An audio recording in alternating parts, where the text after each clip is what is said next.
Hello guys, আমরা এসেছিলাম সাইকেলের ডেলিভারি নিতে। সাইকেল সার্ভিসিং করে এখন নিয়ে যাচ্ছি। এই যে সাইকেল চালাচ্ছে আর আমি বসে আছি। সাইকেলের ভিডিওটা দেখি দে, সামনে দিয়ে চাকা দিয়ে। হ্যাঁ, এই যে যা পুরো রাস্তায় অন্ধকার। নতুন Flash. সাইকেল নতুন পথ। নতুন সাইকেল, এই যে আমি এইভাবে বসে যাচ্ছি আর এই যে ও চালাচ্ছে।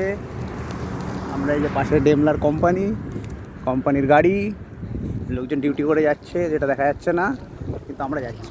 যাওয়া ইজ কনস্ট্যান্ট। এগোতেই হবে জীবনে। প্রগতিশীল চাকায় প্রগতিশীলভাবে এগিয়ে চলেছি আমরা গুটি গুটি পায়ে, প্যাডেলের মাধ্যমে। Pedal not pedal. এখন গান করব এই পথ যদি না শেষ হয়। না না, আমি চাই তাড়াতাড়ি শেষ হোক। এই পথ যদি না শেষ হয় তবে সাইকেল চললে বেশ হয়। সাবাস, যতক্ষণ তুমি চালাচ্ছ ততক্ষণ আমি আছি। চলো মহাগর। তোর অভিজ্ঞতা শুনতে চাই। আরে চোখের একটা মাঝে আমি রাস্তার গত দেখতে পাচ্ছি না। সরি ডা।